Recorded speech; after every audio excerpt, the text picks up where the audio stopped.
পূর্ব বর্ধমানের ছোট বৈনান গ্রামে নবনির্মিত নতুন পোস্ট অফিসের শুভ উদ্বোধন হলো। স্বাধীনতার আগে থেকেই এই গ্রামে রয়েছে পোস্ট অফিস। যুবগোষ্ঠীর উদ্যোগে প্রায় 4.5 লক্ষ টাকা ব্যয়ে নতুন করে পোস্ট অফিস তৈরি করা হয়েছে। কোনো রকম সরকারি অনুদান ছাড়া গ্রামের উন্নয়নের অংশগ্রহণ করেছেন দলমত নির্বিশেষে গ্রামের বাসিন্দারাই। ছোট বৈনান গ্রামের ব্রাঞ্চ পোস্ট অফিস সরকারের পক্ষ থেকে কোনো অনুদান পায় না। সাংসদ বিধায়কদের কাছে গিয়েও কোনো সুরাহা মেলেনি। তা এলাকাবাসীরা জানিয়েছেন, ব্রাঞ্চ পোস্ট অফিস হওয়ার কারণে সরকারের পক্ষ থেকে অনুদান পাওয়া সম্ভব নয়। তাই যুবগোষ্ঠীর উদ্যোগে অর্থ সংগ্রহের মাধ্যমে এই নতুন পোস্ট অফিস তৈরি করা হয়েছে। স্বাভাবিকভাবেই গ্রামবাসীদের এই উদ্যোগে নতুন পোস্ট অফিস ভবন তৈরি হওয়ায় খুশি এলাকার বাসিন্দারা। পোস্ট অফিসের উদ্বোধনী অনুষ্ঠানে উপস্থিত ছিলেন বর্ধমান ডাকঘরের আধিকারিক লক্ষণচন্দ্র খান, রায়না 2 পঞ্চায়েত সমিতির সহসভাপতি গায়ত্রী কুণ্ডু, পাইটা 1 গ্রাম পঞ্চায়েতের উপপ্রধান রামচন্দ্র পাল সহ এলাকার অন্যান্য মানুষজন।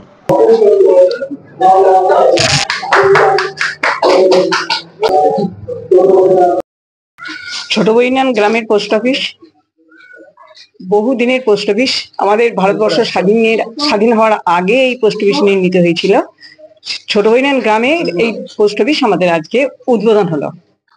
আমরা বিগত কয়েক মাস ধরে প্রত্যেক বাড়িতে বাড়িতে গিয়ে আমরা এই পোস্ট অফিসের জন্য টাকা সংগ্রহ করেছি। করে প্রায় 4.5 লক্ষ টাকার ওপর আমরা আমাদের উঠেছে। আজকে হিসাব উনি মাস্টারমশাই দিয়ে দিয়েছেন। তা এই পোস্ট অফিস প্রত্যেকের অনুদান নিয়ে আমাদের খুব গর্বের সঙ্গে আমরা আজকে উদ্বোধন করতে পেরেছি। এটা কোথাকার পোস্ট অফিস? ছোট বৈনান গ্রামের পোস্ট অফিস। ছোট বৈনান, খাঁড়, মিটুনি, মোমরেজপুর এই সংশ্লিষ্ট এই কয়েকটি গ্রাম নিয়ে আমাদের এই পোস্ট অফিস। এর সম্বন্ধে বলতে গেলে অনেক কিছু বলা হয়, কিন্তু সব করা যায় না। পোস্ট অফিসটা আমার 68টা ব্রাঞ্চ আছে, তার মধ্যে এই বিল্ডিং আমি ডাক বিভাগের তরফ থেকে গ্রামবাসীকে ভীষণভাবে ধন্যবাদ জানাচ্ছি আমাদের একটা ভালো বিল্ডিং দেওয়ার জন্য। ভাবে আমরা কিছু করতে পারিনি, ওনারা গ্রামবাসীরা উদ্যোগ নিয়ে গ্রামটা পোস্ট অফিসটা করেছেন। আগামী দিনে আমরা চেষ্টা করছি সমস্ত পোস্টালের যত স্কিম আছে চেষ্টা করছি, এবং আমরা ওনাদের ডিমান্ড আছে আধারের জন্য। আধার একটা দুটো আমরা তো সরাসরি আধার দিতে পারি না, তবে আমরা ক্যাম্প দিতে পারি। সেটা চেষ্টা করবো যাতে এই গ্রামবাসীরা 2-1টা ক্যাম্প করতে পারেন এখানে, যাতে এখানকার মানুষের সুবিধার্থে 2টো ক্যাম্প দেওয়া যেতে পারে, আমরা চেষ্টা করবো।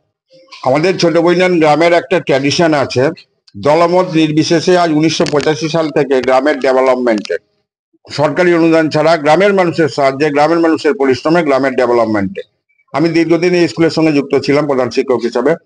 সেখানে যুবগোষ্ঠী প্রায় 18 লক্ষ টাকা নিজেদের অনুষ্ঠান করে বিভিন্ন কালচারাল প্রোগ্রাম করে স্কুলকে তুলে দিয়েছে, যখন কোনো আমরা সরকারি অনুদান কিছু পাইনি। তখন অনেক আগের কথা বলছি।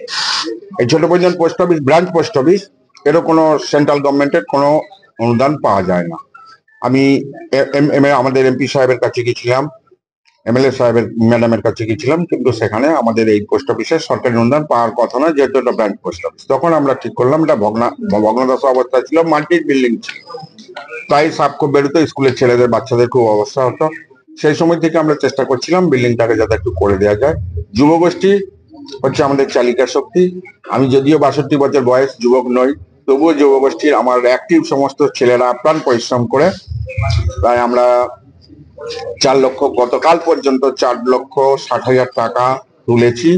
খরচও ওই রকমই হয়ে যাবে। 1 সপ্তাহের মধ্যে আমরা আয় ব্যয় টোটাল হিসাব একটা বুকলেট আকারে বিভিন্ন পাবলিক প্লেসে আমরা দিয়ে দিই।